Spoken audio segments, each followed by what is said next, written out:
Dimulai dari sini, saya merasa bahwa sukses bukan lagi cuma sekedar angan-angan. Dimulai dari sini, saya mulai bertemu dan mempelajari ilmu ekonomi dan bisnis dari dosen-dosen yang profesional dan dosen-dosen yang benar-benar ahli di bidang ekonomi dan bisnis. Dimulai dari sini, saya diajarkan bagaimana menjadi seorang pebisnis yang handal dan terampil. Dimulai dari sini, saya mulai mengerti bagaimana merencanakan sebuah plan agar dapat direalisasikan dengan baik. Selain itu, dimulai dari sini, saya mulai mengerti bagaimana kesulitannya untuk menjadi seorang owner perusahaan yang harus mempertahankan, mengembangkan daripada usaha ini. Apalagi di tengah-tengah persaingan yang berat, dan lagi saya juga merintis karir sebagai karyawan Bank Jateng. Jadi dalam situasi ini saya harus berusaha dua-duanya, karir yang sukses dan usaha yang sukses pula. Sukses bagi saya sih adalah apa yang kita inginkan, apa yang kita cita-citakan bisa tercapai. Tidak mudah sih memang kalau mengingat banyak hal yang telah saya lalui baik suka maupun duka. Kadang teringat sih masa-masa kuliah saat bagaimana saya berjuang hingga menjadi seperti sekarang ini. Peningkatan skill dan kompetensi diasah melalui pelatihan-pelatihan dan praktikum-praktikum di kampus yang sangat berguna sekali untuk perkembangan karir saya saat ini. Itu menjadi bekal yang sangat berharga untuk saya bisa menjadi sukses. Kegiatan kemahasiswaan memupuk percaya diri saya sehingga menjadi bekal saya dalam berkarya di dunia kerja. Pendidikan di sini sangat berkualitas, mulai dari dosen, fasilitas pembelajaran, tidak heran akreditasinya bagus. Sukses kami dimulai dari sini. Sukses kami dimulai dari sini. Sukses kami dimulai dari sini.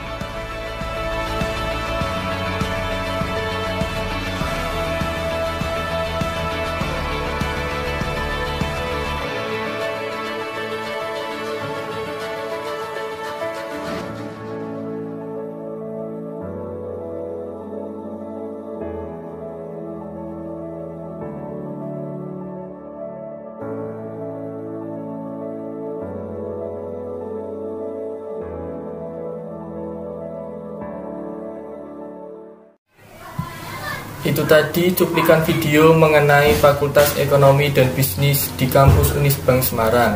Lalu setelah ini saya akan presentasikan materi tentang standar audit 560 peristiwa kemudian. Perkenalkan, nama saya Dimas Alan Pradana, NIM 1805520098, kelas B1 jurusan akuntansi semester 5, Fakultas Ekonomika dan Bisnis Universitas Stikubang Semarang. Tujuan saya membuat video ini yaitu untuk memenuhi tugas ujian akhir semester pengauditan 2 yang diampu oleh Bapak Arif Himawan Dwi Nugroho. Standar audit 560 peristiwa kemudian. Di sini ada agenda bahasan. Yang pertama, pendahuluan. Yang kedua, tujuan. Yang ketiga, definisi. Yang keempat, ketentuan. Yang kelima, materi inti.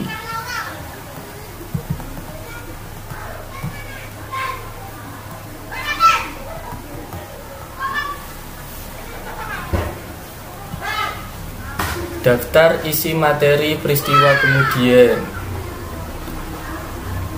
Ada ruang lingkup peristiwa kemudian, dan ada definisi peristiwa kemudian, serta peristiwa yang terjadi antara tanggal laporan keuangan dan tanggal laporan auditor.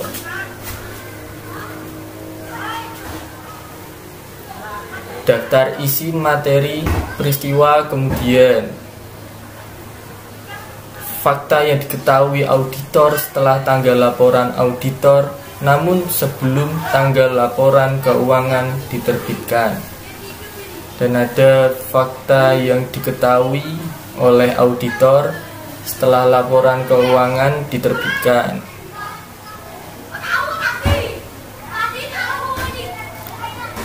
Di sini yang pertama ada pendahuluan. Pendahuluan meliputi ruang lingkup, peristiwa kemudian, tanggal efektif. Ruang lingkup standar audit 560.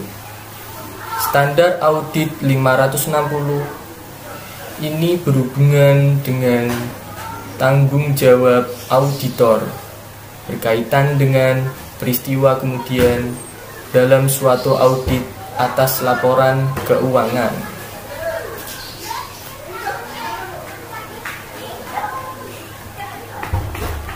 Peristiwa kemudian, laporan keuangan mungkin dipengaruhi oleh peristiwa tertentu yang terjadi setelah tanggal laporan keuangan. Banyak kerangka pelaporan keuangan secara khusus merujuk pada peristiwa tersebut. Kerangka pelaporan keuangan tersebut biasanya mengidentifikasi dua jenis peristiwa. A. Peristiwa yang menyediakan bukti tentang kondisi yang ada pada tanggal laporan keuangan. Dan B. Peristiwa yang menyediakan bukti tentang kondisi yang terjadi setelah tanggal laporan keuangan. Standar audit 700 menjelaskan bahwa tanggal laporan auditor menginformasikan kepada pembaca bahwa auditor telah mempertimbangkan pengaruh atas peristiwa dan transaksi yang diketahui oleh auditor dan yang terjadi sampai pada tanggal tersebut. Selanjutnya, tanggal efektif.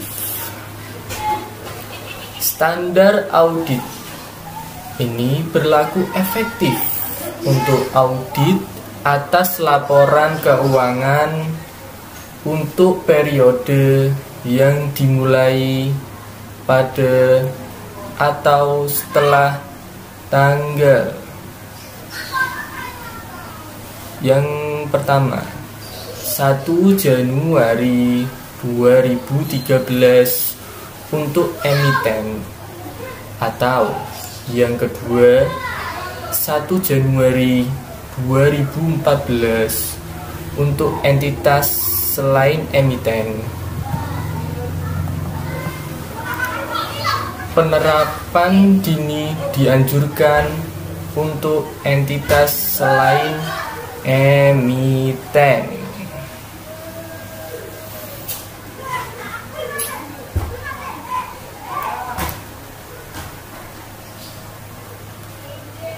Yang kedua, tujuan.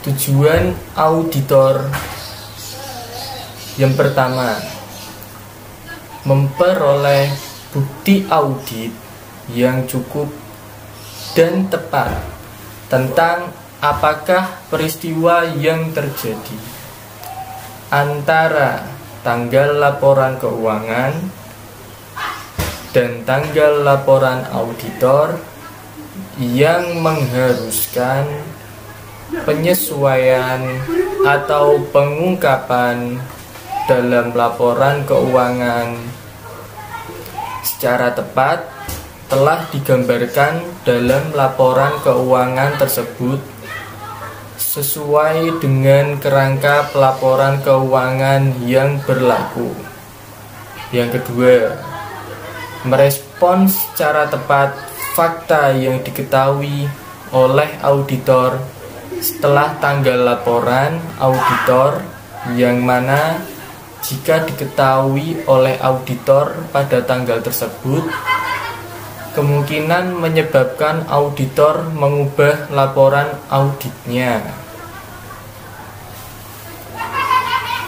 Selanjutnya, definisi.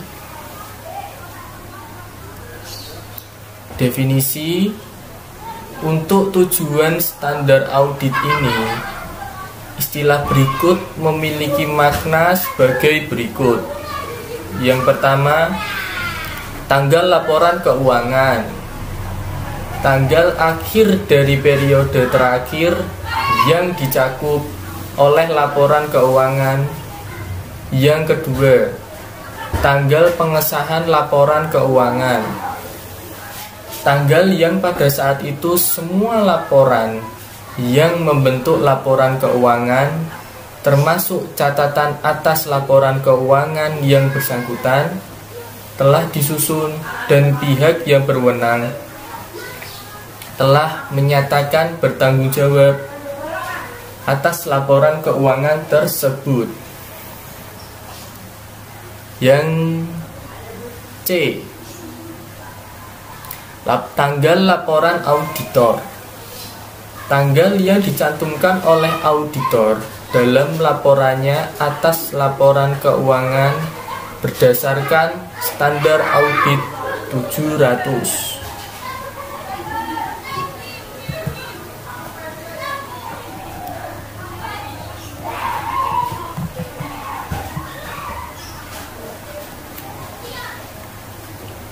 Definisinya, yang D, tanggal diterbitkannya laporan keuangan, tanggal tersedianya laporan auditor dan laporan keuangan auditan bagi pihak ketiga. Yang E, peristiwa kemudian, peristiwa yang terjadi di antara tanggal laporan keuangan dan tanggal laporan auditor, dan fakta yang diketahui oleh auditor setelah tanggal laporan auditor.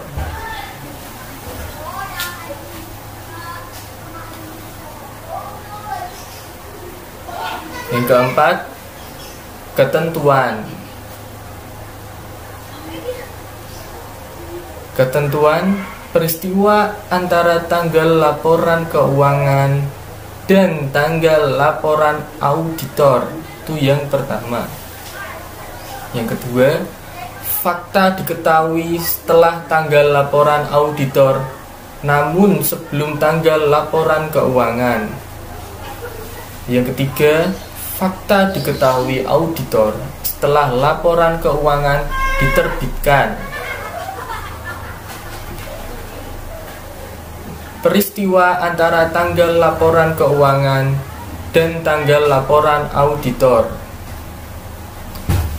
Auditor harus melaksanakan prosedur audit yang dirancang untuk memperoleh bukti audit yang cukup dan tepat bahwa seluruh peristiwa yang terjadi antara tanggal laporan keuangan dengan tanggal laporan auditor yang mengharuskan penyesuaian atau pengungkapan dalam laporan keuangan telah diidentifikasi.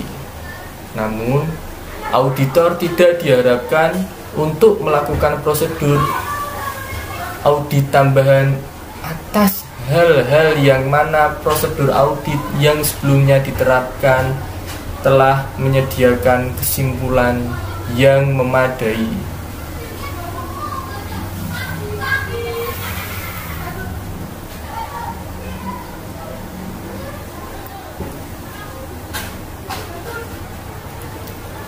Selanjutnya, peristiwa antara tanggal laporan keuangan dan tanggal laporan auditor. Auditor harus melakukan prosedur yang disyaratkan oleh paragraf, sehingga prosedur tersebut mencakup periode dari tanggal laporan keuangan sampai ke tanggal laporan auditor atau periode terdekat yang dapat dicapai. auditor harus mempertimbangkan penilaian risiko auditor dalam menetapkan sifat dan luas prosedur audit yang harus mencakup hal-hal sebagai berikut. Yang A. Memperoleh suatu pemahaman tentang prosedur yang telah ditetapkan oleh manajemen untuk memastikan bahwa peristiwa kemudian teridentifikasi. Yang B. Meminta keterangan dari manajemen dan jika relevan, pihak yang bertanggung jawab atas tata kelola tentang peristiwa kemudian yang terjadi yang mungkin mempengaruhi laporan keuangan. Selanjutnya, yang C. Membaca risalah rapat ketika ada tentang pemilik, manajemen, dan pihak yang bertanggung jawab atas tata kelola entitas yang rapat tersebut diadakan setelah tanggal laporan keuangan dan meminta keterangan tentang hal-hal yang dibahas dalam rapat tersebut yang risalah hasil rapatnya belum tersedia. Yang D. Membaca laporan keuangan interim terakhir entitas. Selanjutnya, peristiwa antara tanggal laporan keuangan dan tanggal laporan auditor.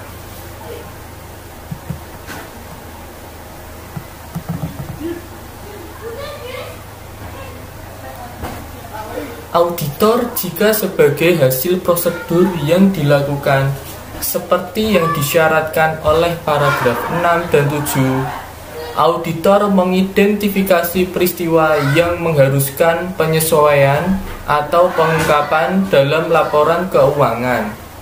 Auditor harus menentukan apakah setiap peristiwa tersebut telah digambarkan dalam laporan keuangan secara tepat dan sesuai dengan kerangka pelaporan keuangan yang berlaku.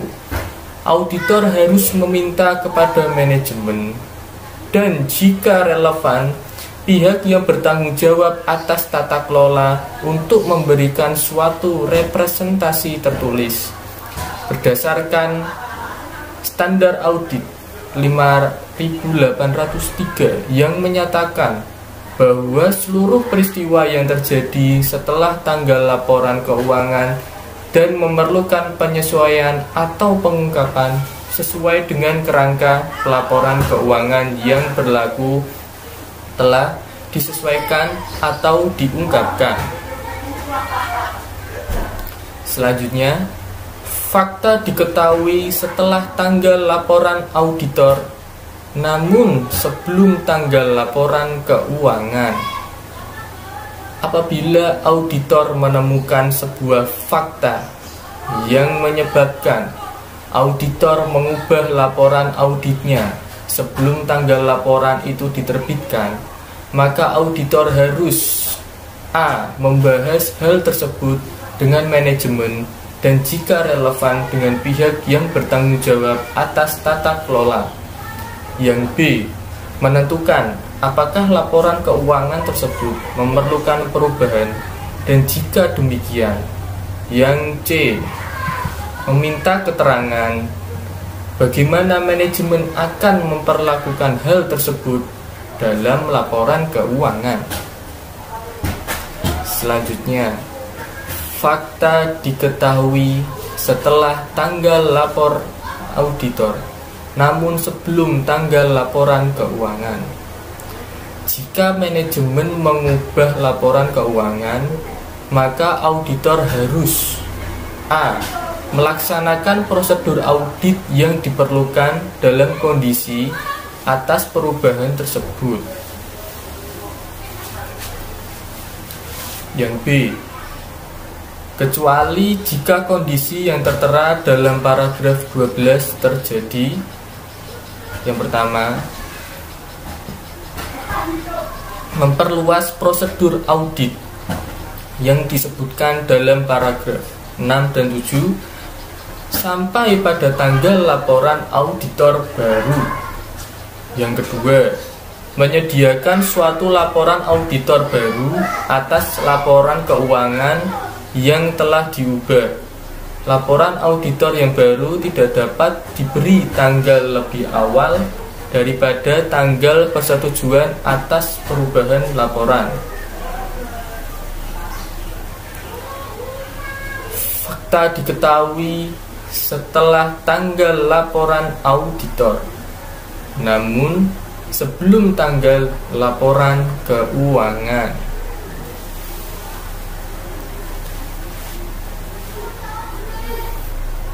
Bila mana peraturan perundang-undangan atau kerangka pelaporan keuangan tidak melarang manajemen untuk membatasi perubahan atas laporan keuangan yang disebabkan oleh pengaruh peristiwa kemudian atau peristiwa yang menyebabkan perubahan dan pihak yang bertanggung jawab untuk menyetujui laporan keuangan tidak dilarang untuk membatasi persetujuan terhadap perubahan yang bersangkutan.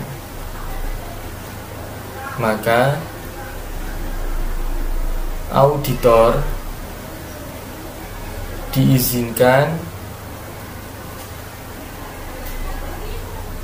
untuk membatasi prosedur audit atas peristiwa kemudian yang disyaratkan pada paragraf 11.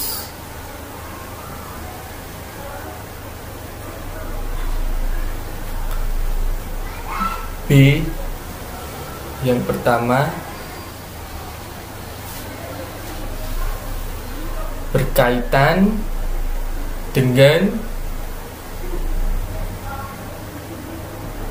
perubahan tersebut. Selanjutnya,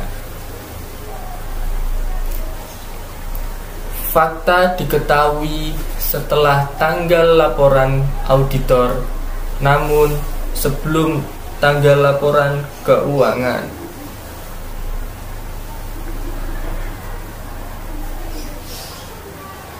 Dalam kasus seperti ini, auditor tersebut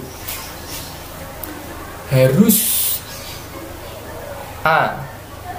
Mengubah laporan auditor dengan memasukkan suatu tanggal tambahan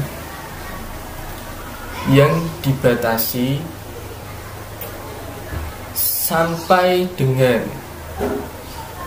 perubahan tersebut.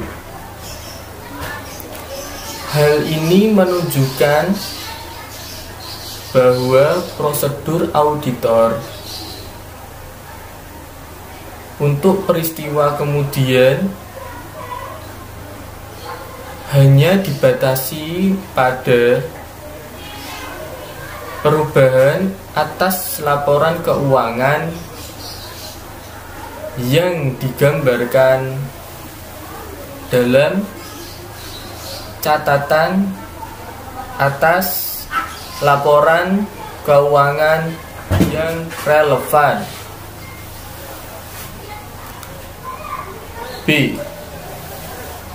Menyajikan suatu laporan auditor baru atau laporan auditor yang diubah yang meliputi suatu pernyataan dalam suatu paragraf penekanan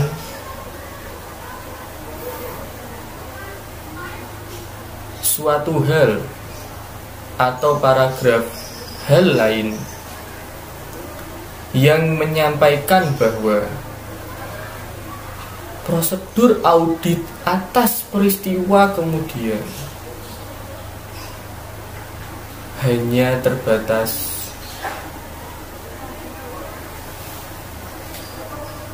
untuk perubahan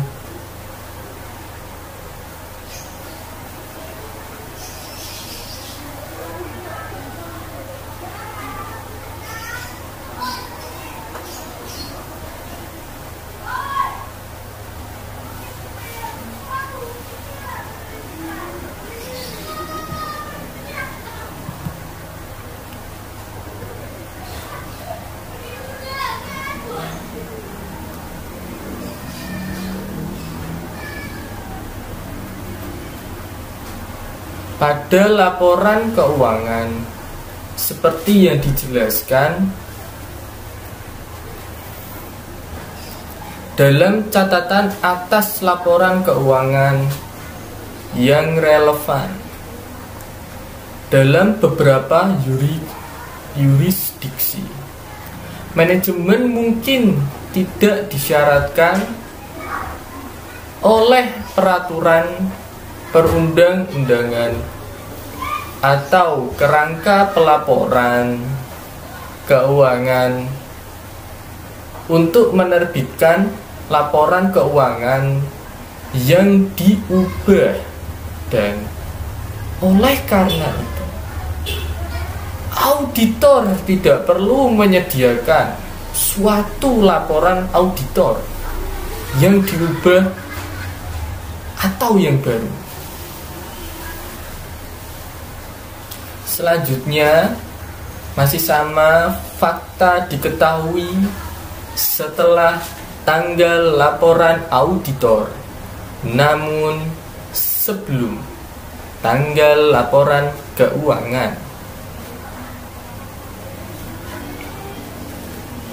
Namun, jika manajemen tidak mengubah laporan keuangan dalam kondisi yang auditor yakin bahwa laporan keuangan tersebut perlu diubah, maka A. Jika laporan auditor belum diserahkan kepada entitas, auditor harus mengubah opininya seperti yang disyaratkan dalam standar audit 7055 dan kemudian menyerahkan laporan auditor tersebut. Atau yang B, jika laporan auditor telah diserahkan kepada entitas, auditor harus memberitahu manajemen, dan kecuali jika semua pihak yang bertanggung jawab atas tata kelola terlibat dalam pengelolaan entitas, pihak yang bertanggung jawab atas tata kelola entitas agar tidak menerbitkan laporan keuangan kepada pihak ketiga sebelum perubahan yang diperlukan dibuat. Jika laporan keuangan diterbitkan kemudian tanpa memasukkan perubahan yang diperlukan, auditor harus mengambil tindakan yang tepat untuk mencegah pengguna meletakkan kepercayaan terhadap laporan auditor tersebut. Selanjutnya,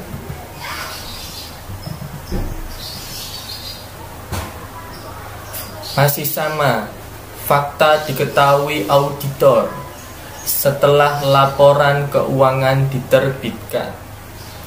Setelah laporan keuangan diterbitkan, auditor tidak memiliki kewajiban untuk melakukan prosedur audit atas laporan keuangan tersebut. Namun, jika setelah laporan keuangan diterbitkan, suatu fakta diketahui oleh auditor, yang jika fakta tersebut diketahui oleh auditor pada tanggal laporan auditor, mungkin dapat menyebabkan auditor mengubah laporan auditnya. Maka auditor harus yang A, membahas hal tersebut dengan manajemen, dan jika relevan dengan pihak yang bertanggung jawab atas tata kelola. Yang B, menentukan apakah laporan keuangan memerlukan perubahan dan jika demikian. Yang C, meminta keterangan bagaimana manajemen bermaksud untuk menyelesaikan hal tersebut dalam laporan keuangan.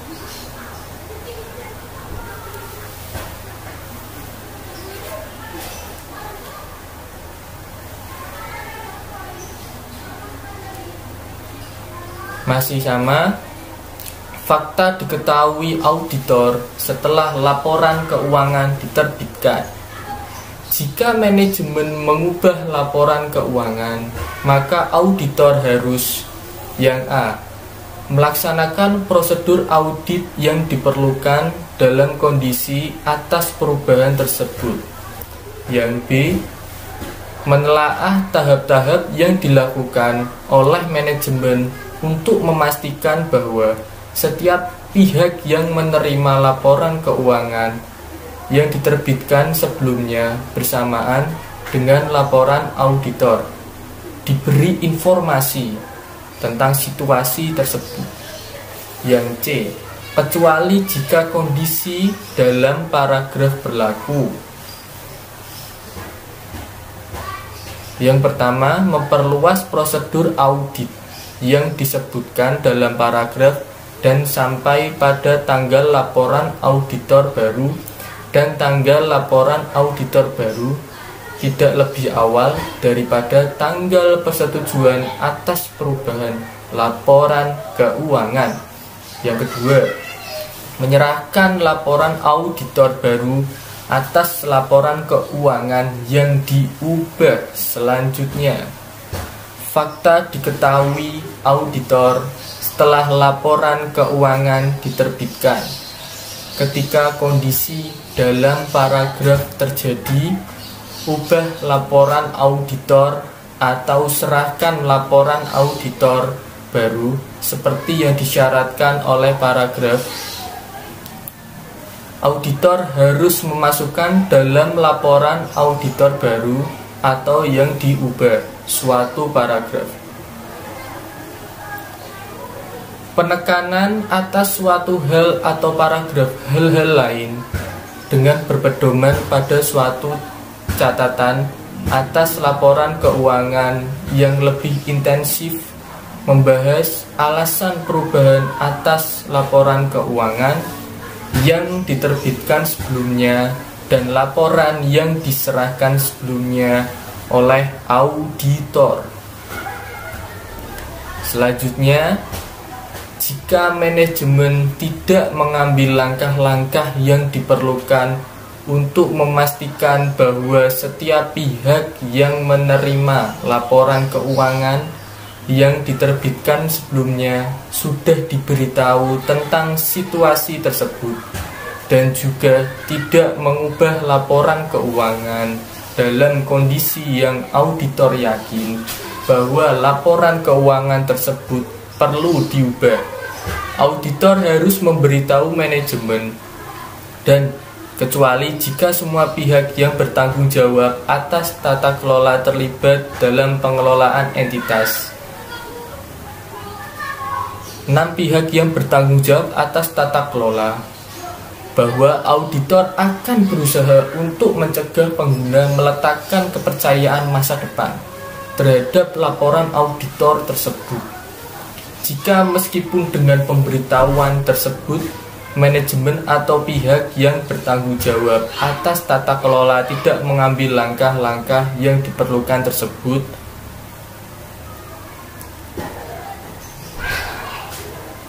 auditor harus mengambil tindakan yang tepat untuk mencegah, meletakkan kepercayaan terhadap laporan auditor. Selanjutnya ada materi inti, review peristiwa kemudian. Tanggung jawab auditor untuk menilai kewajaran laporan keuangan klien tidak terbatas pada pemeriksaan atas peristiwa dan transaksi yang terjadi hingga tanggal neraca SAS 1. Codification of Statement on Auditing Standards Auditing 560 menyatakan bahwa auditor juga mempunyai tanggung jawab spesifik atas peristiwa dan transaksi yang pertama, mempunyai pengaruh material terhadap laporan keuangan. Yang kedua, terjadi sesudah tanggal neraca tetapi sebelum penerbitan laporan keuangan serta laporan auditor. Selanjutnya, jenis peristiwa kemudian. Jenis pertama, memberikan bukti tambahan berkenaan dengan kondisi yang ada pada tanggal neraca dan mempengaruhi estimasi yang inheren dalam proses penyusunan laporan keuangan. Jenis kedua, memberikan bukti berkenaan dengan kondisi yang tidak ada pada tanggal neraca tetapi muncul setelah tanggal itu. Selanjutnya, contoh jenis peristiwa kemudian. Jenis pertama, realisasi aktiva akhir tahun yang dicatat, seperti piutang usaha dan persediaan pada jumlah yang berbeda dari yang dicatat. Penyelesaian estimasi kewajiban akhir tahun yang dicatat, seperti perkara pengadilan atau litigasi yang berbeda dari yang dicatat. Yang jenis kedua, penerbitan obligasi jangka panjang atau saham preferen atau saham biasa, pembelian suatu perusahaan kerugian dari bencana akibat kebakaran atau banjir.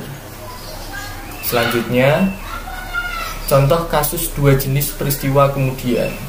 Asumsi bahwa sebuah pelanggan besar jatuh bangkrut pada tanggal 1 Februari 2000 sekian dan klien menganggap saldo pelanggan itu dapat ditagih semuanya ketika membuat estimasi atas piutang yang mungkin tak tertagih pada laporannya per 31 Desember 2000 sekian. Jika setelah melakukan review atas peristiwa kemudian, auditor menentukan bahwa kebangkrutan terjadi akibat memburuknya posisi keuangan pelanggan itu, tetapi tidak diketahui klien pada tanggal neraca, maka klien harus diminta untuk menyesuaikan laporan per 31 Desember atas kerugian tersebut.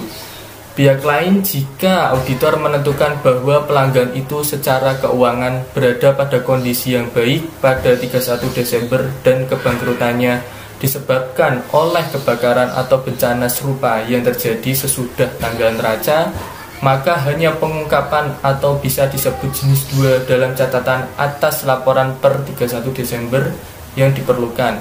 Lazimnya peristiwa jenis 1 memerlukan penyesuaian karena biasanya hal itu merupakan kondisi yang terakumulasi selama periode waktu yang panjang. Prosedur audit dalam periode setelah tanggal neraca. Auditor harus mengidentifikasi dan mengevaluasi peristiwa kemudian sampai tanggal laporan auditor yang biasanya merupakan akhir dari pekerjaan lapangan. Tanggung jawab ini dapat dilaksanakan dalam 2 cara berikut. Yang pertama, mewaspadai peristiwa kemudian dalam melaksanakan pengujian substantif akhir tahun seperti pengujian pisah batas dan mencari kewajiban yang belum tercatat. Yang kedua, melaksanakan prosedur audit berikut yang ditetapkan dalam AU 560.12. Berikut yang diterapkan dalam AU 560.12, membaca laporan keuangan interim terakhir yang tersedia serta membandingkan dengan laporan yang sedang dilaporkan dan melakukan perbandingan lainnya yang sesuai dalam situasi itu. Selanjutnya, menanyakan kepada manajemen yang bertanggung jawab atas hal-hal keuangan dan akuntansi mengenai yang pertama, setiap kewajiban kontingen atau komitmen besar yang ada pada tanggal neraca atau tanggal pertanyaan itu diajukan. Yang kedua, setiap perubahan yang signifikan pada modal saham, hutang jangka panjang, atau modal kerja sampai tanggal pertanyaan diajukan. Yang ketiga, status saat ini dari pos-pos yang sebelumnya dipertanggungjawabkan dasar data sementara, pendahuluan atau tidak konklusif.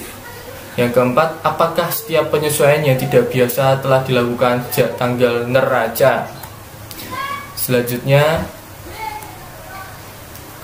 membaca notulen rapat Dewan Komisaris, pemegang saham, dan komite lainnya yang sesuai. Selanjutnya, menanyakan ahli hukum klien mengenai litigasi, klaim, dan penilaian. Selanjutnya, mendapatkan surat representasi dari klien mengenai peristiwa kemudian yang menurut pendapatnya akan memerlukan penyesuaian atau pengungkapan. Selanjutnya, melakukan tanya jawab tambahan atau melaksanakan prosedur tambahan yang dipandang perlu dalam situasi-situasi itu. Sekian, terima kasih. Sekian dari presentasi saya. Di sini saya akan ngasih motivasi quotes yang prinsip saya sendiri dari zaman kecil, yaitu practice makes perfect. Jadi kalau kita latihan terus, kita bakal ahli dalam bidang itu. Seperti halnya kita belajar tentang audit ini, kalau kita latihan terus, belajar terus, sering membaca, maka akan menjadi ahli auditor di masa yang akan datang. Sekian presentasi dari saya. Terima kasih sudah menonton.